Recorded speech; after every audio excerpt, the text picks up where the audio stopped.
வினை வகைகள். வினை அப்படின்னா செயல் அப்படின்னு அர்த்தம். செயல் வகைகள் தான் பார்க்க போகிறோம்.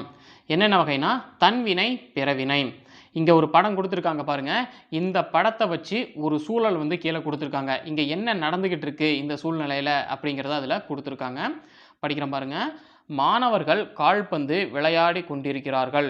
எங்கும் விளையாட்டு, மகிழ்ச்சியின் ஆரவாரம். கண்ணன் முகமதுவை நோக்கி பந்தை என்னிடம் உருட்டு என்று கத்தினான். முகமது பந்தை கண்ணனிடம் உருட்டினான்.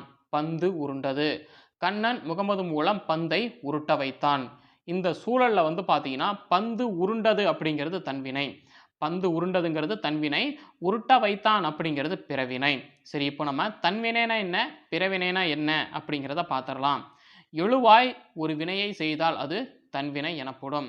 இங்கே பார்த்தீங்கன்னா முகமது அப்படிங்கிறது எழுவாய். முகமது தான் பார்த்தீங்கன்னா அந்த பந்தை உதைக்கிறாரு. உதைக்கிறதுனால தான் பந்து பார்த்தீங்கன்னா உருடுது அப்படின்னு அர்த்தம். அங்கே பாருங்க, எழுவாய் ஒரு வினையை செய்தால் அது தன்வினை. தன்வினை என்ன கொடுத்துருக்காங்க, பந்து உருண்டதுன்னு கொடுத்துருக்காங்க. முகமது பார்த்தீங்கன்னா கண்ணனை நோக்கி பந்தை உதைக்கிறான். உதைச்சதுனால தான் பார்த்தீங்கன்னா பந்து உருண்டது. பந்து உருண்டது தன்வினை. இழுவாய் ஒரு வினையை செய்கிறாரு. முகமது பார்த்தீங்கன்னா அந்த வினை, இழுவாய்ங்கிறது முகமதுங்க. முகமது அந்த வினையை செய்கிறாரு, பந்தை உதைக்கிறாரு. உதைச்சதுனால தான் பந்து உருளுது. அப்படி பந்தை இழுவாய் ஒரு வினையை செஞ்சதுனால அந்த பந்து உருளுது, அது தன்வினை.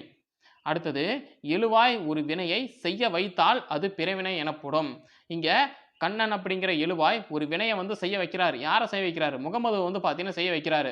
முகமதுவை நோக்கி சொல்றாரு, பந்தை என்கிட்ட உருட்டு அப்படின்னு சொல்றாரு. அப்பதான் முகமது பார்த்தீங்கன்னா பந்தை கண்ணன் கிட்ட உருட்டுறாரு. அப்ப பந்து உருளுது. பந்து உருளது பார்த்தீங்கன்னா தன்வினை.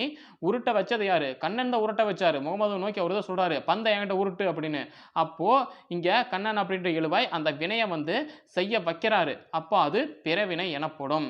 அதாவது ஒரு எழுவாய் அந்த வினையை செஞ்சா அது தன்வினை, அவரு செய்கிறாரு. அவரை ஒருத்தர் செய்ய வச்சாரு அப்படின்னா அது பார்த்தீங்கன்னா பிறவினை எனப்படும். இதுதான் தன்வினை, பிறவினை அப்படிங்கிறது. பிறவினைகள் பார்த்தீங்கன்னா வி, பி போன்ற விகுதிகளை கொண்டும் செய், வை, பண்ணு இது மாதிரியான துணை விகுதிகளை இணைத்தும் உருவாக்கப்படுகின்றன. இந்த பிறவினைகள் பார்த்தீங்கன்னா வி, பி போன்ற விதிகளை கொண்டும் செய், வை, பண்ணு போன்ற துணை வினைகளை இணைத்தும் உருவாக்கப்படுது. இங்க பாருங்க, எடுத்துக்காட்டு கொடுத்துருக்காங்க. தன்வினைக்கு, பிறவினைக்கு. தன்வினை, அவன் திருந்தினான், அவர்கள் நன்றாக படித்தனர் கொடுத்துருக்காங்க. இதெல்லாம் பார்த்தீங்கன்னா அவங்களா செய்கிறது. அவன் திருந்தினான், அவர்கள் நன்றாக படித்தனர், அது அவங்க பார்த்தீங்கன்னா செஞ்சுட்டாங்க. அது அவங்களுடைய வினை, அவங்களுடைய செயல். தன் செயல், தன் வினை அப்படின்னா தன் செயல். பிறவினை மற்றவங்களுடைய செயல். அவனை திருந்த செய்தான். பார்த்தீங்களா, இவர் பார்த்தீங்கன்னா அவரை திருந்த வைக்கிறாரு. அப்போ இவர் பார்த்தீங்கன்னா பிறவினை. இவர் அவரை திருந்த செய்கிறாரு. அவன் திருந்தனா அப்படிங்கிறது தன்வினை. இவர் திருந்த வைக்கிறாரு. இவர் தான் செய்ய வைக்கிறார் அதை. அப்போ அது பிறவினை. அவனை திருந்த செய்தான். அடுத்தது, தந்தை மகனை நன்றாக படிக்க வைத்தார். மேலே பார்த்தீங்கன்னா அவர்கள் நன்றாக படித்தனர். அதாவது அப்பா மகனை நன்னா படிக்க வைக்கிறார். அவர் பார்த்தீங்கன்னா பையனுக்கு பள்ளிக்கூடத்துக்கு எந்த ஒரு ஃபீஸுமே கட்டாமல் சும்மா விட்டுட்டாருன்னு வச்சுக்கோங்களேன், அவன் படிக்க போக மாட்டான்.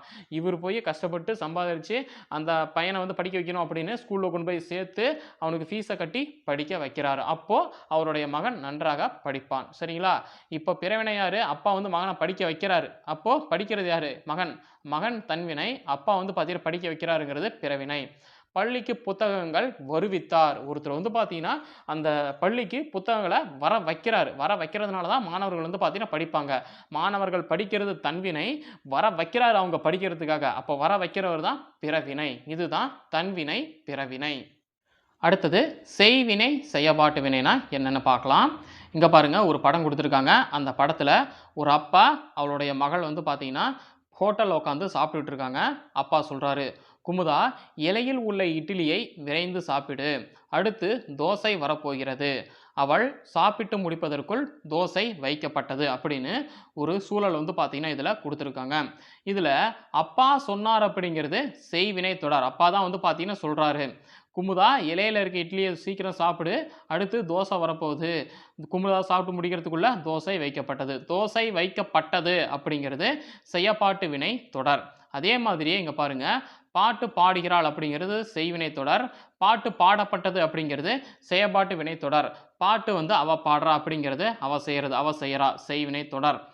பாட்டு பாடப்பட்டது. பாட்டு யாரால பாடப்பட்டது? அவளால பாடப்பட்டது. பாட்டு பாடப்பட்டது அப்படின்னு சொல்றது செயபாட்டு வினை தொடர்.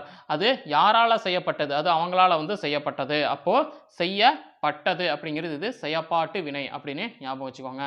அவங்களால செய்யப்பட்டுச்சு அப்படின்னா பாட்டு அப்படின்னு ஞாபகம் வச்சுக்கோங்க. செய்யப்பாட்டு வினை அப்படின்னு ஞாபகம் வச்சுக்கோங்க. செய்வினை அப்படின்னா நம்ம செய்றோம் அப்படிங்கிறத ஞாபகம் வச்சுக்கோங்க. அதான் அப்பா சொல்றாரு அப்படிங்கிறது செய்வினை. அவரு சொல்றாரு, தோசை வைக்கப்பட்டது செயப்பாட்டு வினை. அவர் சொன்ன மாதிரியே தோசைய வந்து வச்சுட்டாங்க, கொண்டாந்து வச்சுட்டாங்க. அப்போ அது செயப்பாட்டு வினை. சரிங்களா? அது செய்யப்பட்டது அப்படின்னு ஞாபகம் வச்சுக்கோங்க. அவங்களால செய்யப்பட்டது வந்து பார்த்தீங்கன்னா, அந்த வினை செயப்பாட்டு வினை. அவங்களா சொல்றது. அதாவது அப்பா சொல்றாரு. அவரு தான் சொல்றாரு. அப்போ அது செய்வினை. குமுதா தோசைய சீக்கிரம் இட்லிய சீக்கிரம் சாப்பிடு. அடுத்தது தோசை வரப்போகுதுன்னு சொல்றாரு. அவ சாப்பிட்டு முடிக்கிறதுக்குள்ள தோசை வைக்கப்பட்டது. யாரால வைக்கப்பட்டது? அவங்களால வைக்கப்பட்டது. சர்வரால வைக்கப்பட்டது. அப்போ அது செயப்பாட்டு வினைத்தொடர். இதான் செய்வினை தொடர், செயப்பாட்டு வினைத்தொடர். அப்புறம் இங்க பாருங்க, தெரிந்து தெளிவோம்னு ஒரு தகவல் குடுத்திருக்காங்க. இதுல என்ன குடுத்திருக்காங்க அப்படிங்கிறத பார்க்கலாம். செய்பவரை முதன்மைப்படுத்தும் வினை செய்வினை. அப்போ இங்க செய்பவர் யாரு? முதல்லே சொன்னோம். அப்பா சொன்னார். அப்பா சொன்னார் அப்படிங்கிறது செய்வினை. அப்போ இங்க யார வந்து முதன்மைப்படுத்துறாங்க? செய்பவரை வந்து முதன்மைப்படுத்தும் வினைன்னு சொல்லியிருக்காங்க. அப்ப இங்க யாரு சொல்றாங்க? அப்பா சொல்றாரு. சொல்றது வந்து பார்த்தீங்கன்னா ஒரு செயல்தான். அப்போ அப்பா சொல்றாரு, குமுதா இலையில் உள்ள இட்லியை விரைந்து சாப்பிடு. அடுத்து தோசை வரப்போகிறது அப்படின்னு அப்பா சொல்றாரு. அப்போ இங்க செய்பவர் யாருன்னா அப்பா. அப்போ செய்பவரை முதன்மைப்படுத்தும் வினை செய்வினை. செயப்படு பொருளை முதன்மைப்படுத்தும் வினை செயப்பாட்டு வினைன்னு சொல்லியிருக்காங்க. அப்போ இங்க செயப்படு பொருள் எது? அப்பா சொல்றாரு, குமுதா இலையில் உள்ள இட்லியை விரைந்து சாப்பிடு. அடுத்து தோசை வரப்போகிறது. அவள் சாப்பிட்டு முடிப்பதற்குள் தோசை வைக்கப்பட்டது. தோசை வைக்கப்பட்டது அப்படிங்கிறது செயப்பாட்டு வினை. அதான் செயப்படு பொருளை வந்து இங்க முதன்மைப்படுத்துறாங்க. அங்க எது வைக்கப்பட போகுது? தோசை வைக்கப்பட போகுது. அப்போ இதுல செயப்பாடு பொருளை முதன்மைப்படுத்துறாங்க. அப்போ இது செயப்பாட்டு வினை. அப்புறம் இன்னொரு எடுத்துக்காட்டு பாருங்க. பாட்டு பாடுகிறாள் அப்படிங்கிறது வந்து பார்த்தீங்கன்னா செய்வினை. பாட்டு வந்து அவ பாடுறா. அப்போ அவ தான் வந்து பார்த்தீங்கன்னா அதை செய்றா. அப்போ அது செய்வினை. அதான் செய்பவரை வந்து இதில் முதன்மைப்படுத்துறது. யாரு பாடுறாங்க? அவ பாடுறா. சரிங்களா? பாட்டு பாடுறா. அவ பாடிக்கிட்டு இருக்கா. அப்போ செய்பவரை முதன்மைப்படுத்துது. அப்போ இது செய்வினை. அடுத்தது பாட்டு பாடப்பட்டது. பாட்டு பாடப்பட்டது அப்படின்னு சொல்லியிருக்காங்க. பாட்டு வந்து பார்த்தீங்கன்னா பாடப்பட்டது. இதில் எது முதன்மை வருது? பாட்டு பாடுகிறாள் அப்படிங்கிறது அவங்க யார் செய்கிறவங்களோ அவங்கள முதன்மைப்படுத்துறாங்க செய்வினை. பாட்டு பாடப்பட்டது அப்படின்னு சொல்லியிருக்காங்க. இதில் எது முதன்மையாக வருது? பாட்டு தான் முதன்மையாக வருது. அப்போ அதான் செயல்படு பொருளை வந்து பார்த்தீங்கன்னா முதன்மைப்படுத்தினா அது செயப்பாட்டு வினை. அப்போ பாட்டு யாரால பாடப்பட்டது? பாட்டு அவளால் வந்து பாடப்பட்டது. அது யாரால செய்யப்பட்டது? அவளால் வந்து செய்யப்பட்டது. அதான் படு என்னும் துணை வினை சொல் செயப்பாட்டு வினைத்தொடரில் சேர்ந்து விடுகிறது. அதாவது இந்த செயப்பாட்டு வினையில் வந்து பார்த்தீங்கன்னா படு அப்படின்ற துணை வினை சொல் செயப்பாட்டு வினைத்தொடரில் சேர்ந்து விடுகிறது. அதான் தோசை வைக்கப்பட்டது, பாட்டு பாடப்பட்டது. இந்த படு அப்படின்ற துணை வினை சொல் செயப்பாட்டு வினைத்தொடரில் வந்து பார்த்தீங்கன்னா சேர்கிறது. படு அப்படிங்கிறது மாதிரியே உன், பெரு முதலான துணை வினைகள் செயப்பாட்டு வினைகளாக அமைகின்றன. அவற்றைப் போலவே எச்சங்களுடன் சேர்ந்து ஆயிற்று, போயிற்று, போனது முதலான துணை வினைகள் செயப்பாட்டு வினைகளை உருவாக்குகின்றன. இங்க பாருங்க எடுத்துக்காட்டு கொடுத்துருக்காங்க. செயப்பாட்டு வினைக்கு கோவலன் கொலையுண்டான் உன் வந்துருச்சுங்களா? கோவலன் கொலையுண்டான் உன் வந்துருச்சு. ஓவியம் குமரனால் வரையப்பட்டது. வீடு கட்டி ஆயிற்று. சட்டி உடைந்து போயிற்று. பணம் காணாமல் போனது. பாருங்க எல்லா துணை வினைகளும் இதில் வந்துருச்சு. படு அப்படின்ற துணை வினை சொல் செயப்பாட்டு வினைத்தொடரில் சேர்ந்து விடுகிறது. படு அப்படிங்கிறது மாதிரியே உன், பெரு முதலான துணை வினைகள் செயப்பாட்டு வினைகளாக அமையுது. அது மாதிரியே எச்சங்களோட சேர்ந்து ஆயிற்று, போயிற்று, போனது இந்த மாதிரியான துணை வினைகள் செயப்பாட்டு வினைகளை வந்து உருவாக்குது. அதுக்கு தான் இந்த எடுத்துக்காட்டலாம். கோவலன் கொலை உண்டான் உன். ஓவியம் குமரனால் வரையப்பட்டது. வீடு கட்டி ஆயிற்று. சட்டி உடைந்து போயிற்று. பணம் காணாமல் போனது. இதெல்லாமே செயப்பாட்டு வினைக்கு எடுத்துக்காட்டு. இதை நோட் பண்ணிக்கோங்க. ஒரு தடவை சொல்கிறேன் பாருங்க. செய்வினைனா என்ன? செயப்பாட்டு வினைனா என்ன? செய்கிறவரை முதன்மைப்படுத்துகிற வினை செய்வினை. அப்பா சொல்கிறாரு, அவரு செய்கிறாரு. அதான் செய்பவர் அவர் தான், அப்பா தான். செய்பவரை முதன்மைப்படுத்தும் வினை செய்வினை. இப்போ செயப்பாட்டு வினைக்கு வந்து பாருங்க. செயப்படு பொருளை முதன்மைப்படுத்தும் வினை செயப்பாட்டு வினை. செயப்படு பொருள் எது? தோசை வைக்கப்பட்டது. தோசை தான் செயப்படு பொருள். செயப்படு பொருளை முதன்மைப்படுத்துறாங்க. அப்போ இது செயப்பாட்டு வினை. தோசை வைக்கப்பட்டது. இதுதான் செய்வினை செயப்பாட்டு வினை.